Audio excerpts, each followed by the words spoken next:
fans. You guys are watching Saved by the Bell podcast with me, myself, and my co-host, Dark Side of the Moon. On today's episode, we're going to do a recap of the Johnny Fisher and Dave Allen fight, give you our 2 pence, breakdown of fight, what went wrong, and what's next for both men. Moving on, we've got this weekend, we've got a few fights coming up, so we thought, why not? We're going to give you guys our 2 pence, give our predictions, and I want you lot to get involved same time. We've got Terri Harper versus Zimmermann, Josh Taylor is back, and we've got Lee McGregor in action as well. All due to come later on in the episode, but before we get things started, Dark Side, how are you doing, mate? Oh man, I'm doing great. I'm so glad that we're back. We had a little speed bump where Skype went down, which is what we normally use, and now we finally found another app that's suitable for what we need so we can continue running the podcast. So I'm very happy to be back to what we enjoyed doing, man. But how are you? That's what I'm saying, man. Finally. Doing good? Yeah, all good, mate. Same shit, different day. Like you said, we've been trying to find another app to get ourselves back on track. It's been a bit of a mission, but we're here. And we're going to see what happens. All right, cool. Let's kick things off straight away with the Johnny Fisher versus Dave Allen rematch. A bit of an upset there, wasn't it? The algorithm has got messed up, hasn't it? Listen, Johnny Fisher, Dave Allen rematch. We saw what happened in the first fight. The first fight, you know, it was pretty close. Round 1 to round 4 was Johnny Fisher. Round 5 to round 9 was Dave Allen, including the knockdown in round 5. And then obviously round 10 was Johnny Fisher. So if you say it was a pretty even fight in the first one, 5 rounds, each guy, 1 knockdown to Dave Allen. So you do the math right there, mate. You know what I mean? Who should have nicked that one there? Anyways, unfinished business. We have to get a rematch on. And now the rematch was on. Going into this fight, I'll give you my thoughts. I actually was in favour for Johnny Fisher. I thought Johnny Fisher would have enough. He would learn a lot from the first fight and implement those errors into the new fight, or the rematch, shall I say. The younger fighter, the hungrier fighter, the stronger fighter, going up against a guy who's on his way out of the game. A guy whose heart is not in the sport, a guy who's only fighting for paychecks, like, so the odds were really and truly stacked against Dave Allen in this rematch. Yeah. I know a lot of people gave him more credit, but if we're going to look at this fight, from a point of just pure boxing status, if we're going to talk, if that even makes sense, it was going towards Johnny Fisher's favour. Because Dave Allen is not even younger, he's 33, you know what I mean? He's gone past his prime. He's fought the best, you know what I mean? Lewis Ortiz, Fraser Clark, Dillian White. He's fought them all. He's been around from ages. The guy's been a pro since, 2012. So he's been around the block for a minute. And he's on his way out. So I thought, you know what, it only makes sense to go with Johnny Fisher. But boy, before we get into this fight, I want to know what your thoughts was prior to this. Yeah, well, that's a good one, since we weren't able to do the podcast the previous week, so we weren't able to give our predictions on this, but I actually agree with you. I was leaning towards Johnny Fisher. I thought exactly the same things, like, surely he would have learnt from his mistakes, and I genuinely believed that going in there, he would have realised, I need to maybe cool down a little bit on the amount of shots that I'm throwing, be a little bit more defensively sound, and he'll box his way to victory. But that wasn't the case. I like that. All right, cool. So the rematch, I've watched it, and I've got to say it was the wrong game plan. It was the wrong game plan for Johnny Fisher because, listen, Johnny Fisher, just look at the name, the Romford Bull. Now, what does a bull normally come and do? A bull comes out raging, flying at you 100 miles an hour with pure aggression. That's what a bull is. And if you take a look at Johnny Fisher's success rate, it's always because Well, it's always down to the aggression. Yeah.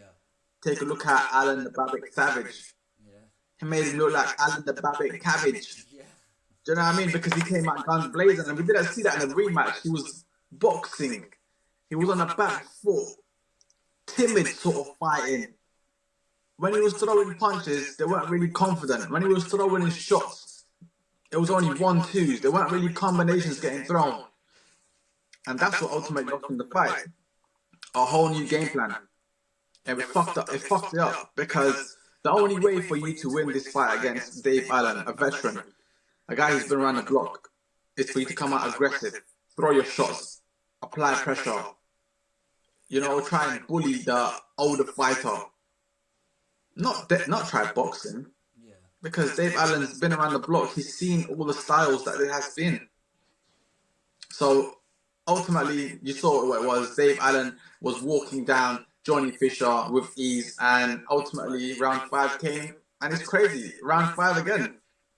And then, left to the body, overhand right, dropped Fisher. Fisher got back up, 15 seconds left in the fight. And then Dave Allen just came and done the job, you know what I mean? It was an overhand right, left hook, which finished him. Towel came in flying. And ultimately, it was the right decision to get made. I want to know, what was your thoughts on this fight? Yeah, my thoughts on the fight were, it was pretty much a repeat. The only difference was this only lasted 5 rounds. Look, for Johnny Fisher, what does this say? It says that he's got a lot of work to do in the gym.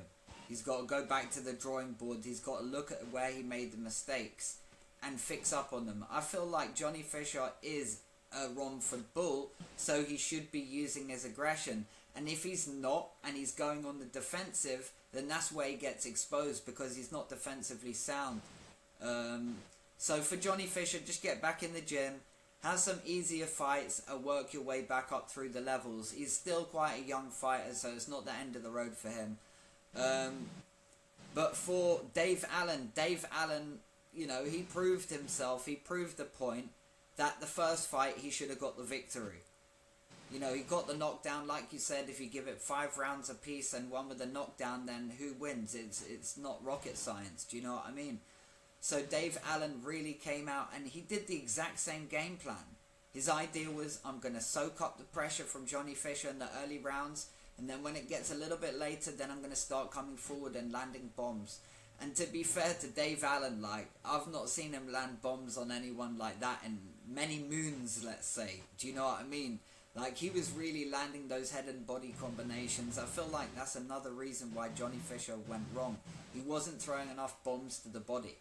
Do you know what I mean? But overall, I'm very happy for Dave Allen, because even though it is the end of his career, it's nice for him to get a good payday and to get a good victory from where he deserved to get the victory in the first fight. So what I would say is he's now in the mix to fight some other guys, probably a little bit, a slightly higher level than where Johnny Fisher is at. Johnny Fisher's got to work his way back up to there. So congratulations to Dave Allen. And we'd like to see what happens in the future with Johnny Fisher. Most definitely, the algorithm has been a bit messed up. The right man won, but at the same time, the wrong man won. If that makes sense. Yeah. Because ultimately, boxing is a business as well, as much as it's a sport. But Johnny Fisher back to the drawing board. I think he should go fight some Europeans, some many trash cans, get his confidence back up, build his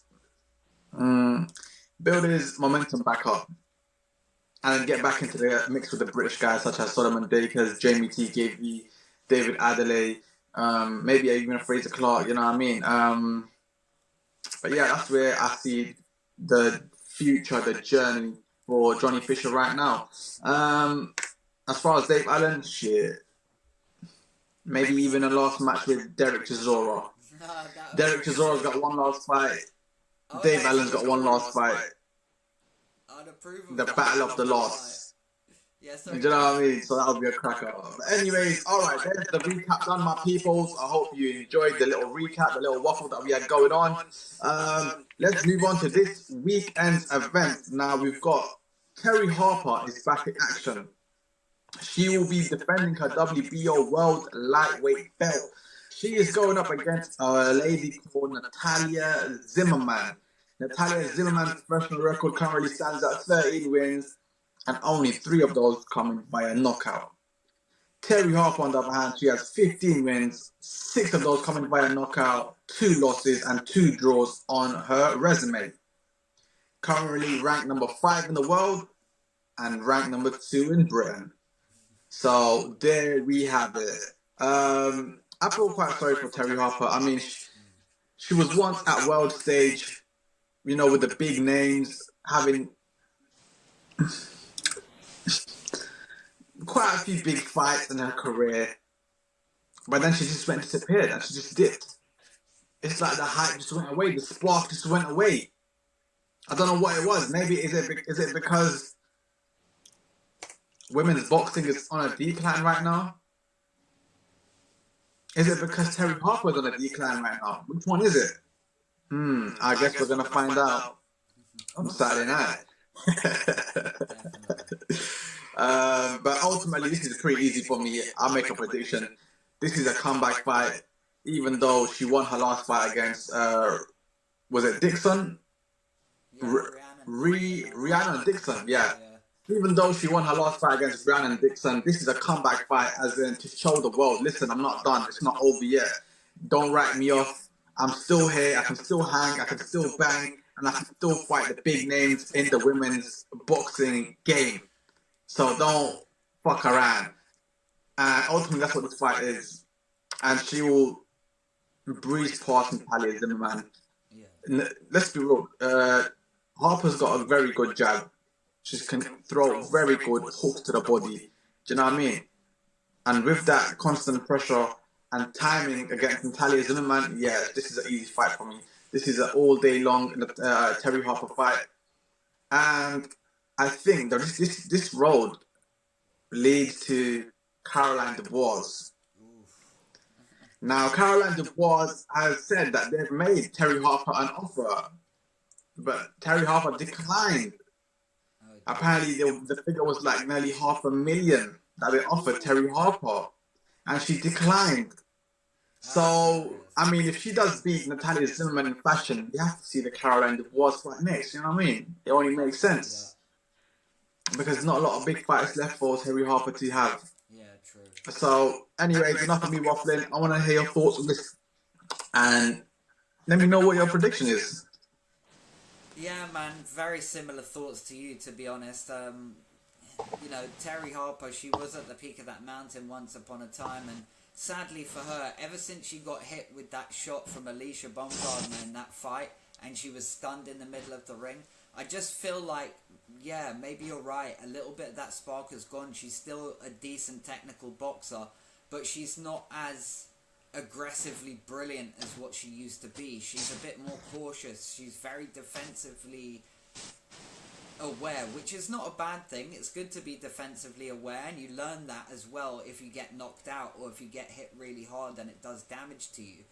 But I think Terri Harper overall is, you know, she's among the top boxers in her weight division as far as ability. She is a champion, of course, and she was a champion in a division, lower division that she was in as well. So she is a top fighter, but I feel like if she gets in with the, you know, the best of the best in the division, some of the ladies who can really punch a bit, that's where she finds problems, because I feel like she has a bit of a chin deficiency now. But other than that, unless she gets cracked on the chin, she's most probably going to outbox most of the women in boxing. Not so sure about if she can do that against the Caroline Dubois, but we'd have to wait and see with that. But for now, we have to wait and see what Terri Harper's going to do against Natalie Zimmermann. Look, if I'm being honest, I don't know too much about Natalie Zimmermann. She might be brilliant. We'll have to wait and see, but I'm giving the same sort of prediction. A Terri Harper points win. I think she boxes herself to a points win. It might be close, but I think she will box to a points. Unanimous. I think it'll still be unanimous points victory. Okay. I like that. Let's quickly and swiftly move on now. We've got Josh Taylor. He's back in action. He is going up against Ekow Eussuman. Yeah. Ekow Eussuman's current record is 21 wins, 1 loss on his CV. Now let's take a look at Josh Taylor. Josh Taylor's got 19 wins, 13 of those coming via knockout and 2 losses on his CV. I mean, he's taken back-to-back losses against Teofimo Lopez, then in a rematch against Jack Taylor, which ultimately Jack Carroll, sorry, he should have won he should have won the first fight, but ultimately Jack Carroll got robbed in that fight. Got robbed in a decision to become undisputed. But that's how boxing goes sometimes. But yeah, so Josh Taylor is back in action. He's going up against Ekow Eussuman. Now, I don't know what Josh Taylor has left in the tank. What is Josh Taylor fighting for? Is it a big payday? Is he chasing world titles? Does he want to have the biggest matches in the world? Because if that is the case, then this is not the road to go down. But ultimately, I guess you've taken a loss to Jack Carroll, you've taken a loss to Teofimo Lopez, and this is the best stepping stone to get yourself back out there, which is an Ekow Eussuman. Now, Ekow Eussuman is a better technical boxer than a Josh Taylor. Josh Taylor is a better banger than an Ekow Eussuman. Styles make fights. Who's coming to take this win? I believe Ekow Eussuman has got what it takes. I believe Ekow Eussuman has the ability to beat a Josh Taylor on a points-based decision. I believe Ekow Eussuman will take advantage of this decline of Josh Taylor. You know, this is the Josh Taylor not a few years ago. This is not the Josh Taylor that fought Rodriguez Progress. This Josh Taylor is a guy he's kind of lost in the forest and he's trying to find a pathway back to the city. But he can't find a pathway because he's lost in the forest. And here comes along Ekow Eussuman. I can't believe that shit. It's a bit of a mad analogy, but yo, we're here. But I believe Ekow Eussuman will beat Josh Taylor on a points-based decision. Now, some people may say, oh, he ain't got the power. But listen, like I said, he don't need the power. He's got the skills to pay the bills. You know what I mean? And whenever you apply pressure on Josh Taylor, he crumbles. He can't handle the technical side of boxing. And we've seen that in many fights. Now, anyways, I've made my prediction. I want to hear your prediction also. Josh Taylor, you know what? Josh Taylor's had a somewhat similar story to Terri Harper in the sense that he was at that peak of that mountain being undisputed, and now he's taken a couple of back-to-back L's. It's never good when you take 2 L's in boxing, whether it be to one guy or 2 guys. I think it's worse if it's 2 different opponents you're taking a loss to, because it shows you have real deficiencies in your game. However, I would say Josh Taylor is a good boxer. On his day, he can compete with the best, but I just fear that I feel like his career's kind of had a progression where he sort of had that boost really early in his career. He was really exciting, he was great to watch, he was knocking guys out all the time early on in his career, and now I feel like he's somewhat slowed down quite a lot. And this goes back to the point of, yeah, he's fighting Ekow Eussuman, who's a very technical kind of fighter. And he's also very quick on his feet. He's not a slow guy at all. And I feel that this fight is going to come down to activity levels. Who is going to have the most high activity in this fight? Because I don't see Josh Taylor winning by knockout. Although it's boxing, it is possible, but I just don't see it happening because Ekow moves a lot. He's not going to stay still and let you hit him. So I feel like this fight is very close. It's almost a 50-50. I'm giving it 55% in favour of Josh Taylor. But I still think that Ekow Eussuman's activity levels might actually get in the victory. I'm going to go a split decision victory to Ekow Eussuman based on activity levels. Okay, I like his style. Man. I like his style. All right, let's move on to the next fight, which is Nathaniel Collins. He'll be going up against Lee McGregor. Now, this is going to be a cracking fight.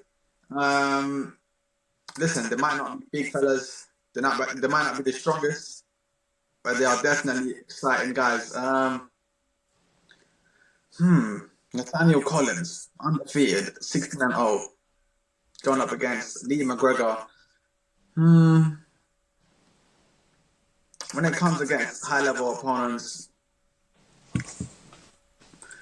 he hasn't really proved himself to hang with the best. Yeah, when it comes to British level, European level, okay, no problem. But when it comes to world level, that's when he's in trouble. Yeah. I'm not saying Nathaniel Collins is a world level fighter, but he's heading in that direction. Yeah. Do you know what I mean? He's on the pathway for sure. He's on the pathway. Can Lee McGregor stop that pathway?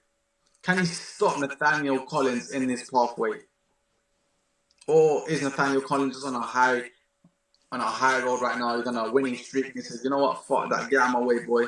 You're on my way. It's time to move out of the way. You know, Nathaniel Collins got power. He's a technical boxer. McGregor is a risk taker, likes to throw shots, but he's open to getting hit. Yeah. And you can't make that mistake against Nathaniel Collins because Nathaniel Collins will counter that. Overall, the best package, Nathaniel Collins has a better package overall. If Lee McGregor can land his shots, throw his bombs, and connect on Collins, yeah, Collins is in trouble. Yeah. But I believe that Nathaniel Collins is a smart boxer. He's not a risk taker. He's going up against a guy who is a risk taker. So Collins, you'll see in this fight, Collins will set up traps for McGregor to throw shots, miss, and that's when Collins will land his counters, and you'll see the difference in this fight, in the skill set. This is chess, not checkers. Yeah. Collins is playing chess while McGregor is playing checkers. So I believe Nathaniel Collins will beat Lee McGregor on a points-based decision. I want to hear your thoughts on this as well.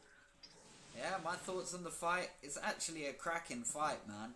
This is one of these ones, you don't see many of these fights because, you know, Lee McGregor was on such a good pathway and then obviously he took his L. But he's still in there with a really good fight against a guy, I think, is he British and Commonwealth champion? I could be wrong. Yeah, British and Commonwealth champion. So he's obviously on the pathway to success, and these guys have kind of collided. I don't think they would have collided had it not been for Lee McGregor having that loss. But what do I think of the fight? I think this fight is going to be a good one. I think it's going to be a fight that is going to go the distance because I think both guys are technically sound enough to, if they box well, to be able to not get clipped and survive the full distance. But who do I think is going to win the fight? This one's kind of a hard one for me because I've watched quite a few fights of Lee McGregor, and I think when Lee McGregor's at his best and he's fighting at his best, he's probably a really difficult guy for anybody to have a fight with. However, there is one thing that is different here. Nathaniel Collins has not had a loss yet. He doesn't know what it's like to lose. Sometimes that's a good thing, sometimes that's not such a good thing. Some boxers need to take an L to become better. And my prediction that I'm going to make in this is that Lee McGregor is going to make the adjustments to his defense and not swing so many wild shots. And he's going to get a points-based decision victory. I think it will be close. It'll probably be like a round or two, innit? Okay. And we've got one more fight to talk about. Moses Itauma is back in action. Moses Itauma is going up against some American. I forgot his name now. You know his name? What was his name again? Mike Balogun. Mike Balogun. I mean, very poorly promoted. Haven't really heard much about it. Haven't really seen much about it. Obviously, most boxers don't even know that Moses is fighting. And most boxing fans, don't even know that Moses is back in action. So it's only right we give our 2 pence on this fight. I mean, Moses Itauma, they're saying he's going to become the next world champion. He's going to become a British world champion, undisputed champion. There's a lot of talks, but sometimes these talks can get premature. Just take a look at Johnny Fisher, what happened over the weekend, you know what I mean? He's gone up against a guy who's fairly decent. He's got a few wins under his CV with knockouts, but he's fairly unknown. Haven't really seen much about him, so I can't really give you an accurate prediction. But what I can say is we know what Moses brings. Yeah. 6'6", southpaw, Yeah.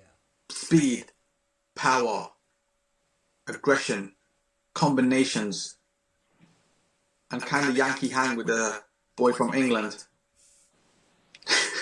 Not Moses, boy. Moses is different, bro. Do you know what I mean? But one thing we have yet to see is, can Moses take a bang?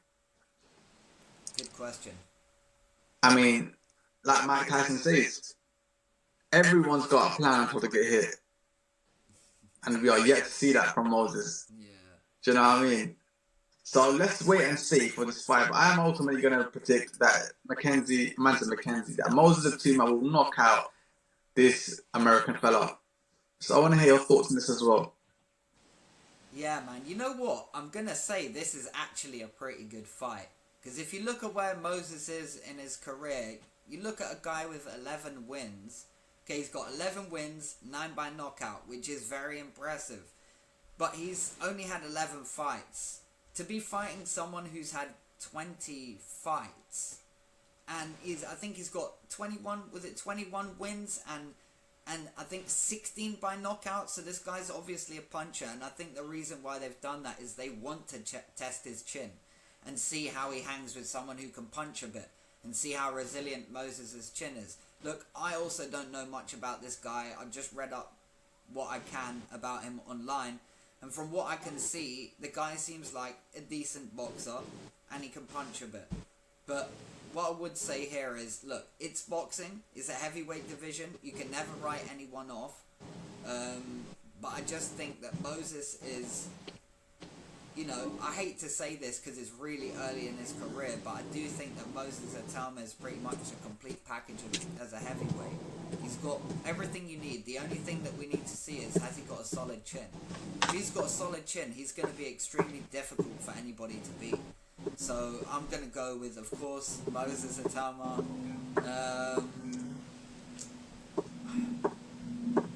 I'm going to go late stoppage. I'm going to go with a late stoppage. The reason why I'm going with late stoppage is because I don't know, like, how tough this guy is. Has he got a solid chin or a weak chin? And I guess we'll find out when Moses hits him with a good few shots, do you know what I mean? But yeah, Moses Itauma for a late stoppage. Right. There you have it, my people. Saved by the Bell podcast. We are back. It's official. Spread the news. Do you know what I mean? Let the ladies know we're back. Do you know what I'm saying? Let the boxing fans know we're back. Dark Side and H. Yes. The best boxing take right about now in England. Yes. The best duo right about now in England. Do you know what I mean? Slap your grandmas in the face. Nah, I'm messing around. But listen, guys, if you made it to the end of that video, you know what to do. Like the video, share the video, and most importantly, subscribe to our channel. You're watching Saved by the Bell podcast. We don't sugarcoat nothing. We keep it real. We don't kiss ask nobody. We say it how it is. We speak our mind. We speak the truth. And with that being said, I hope you enjoyed the shortish interview, not meant to interview, podcast. Fuck it up. And we'll catch you boys on the rebound. Yeah.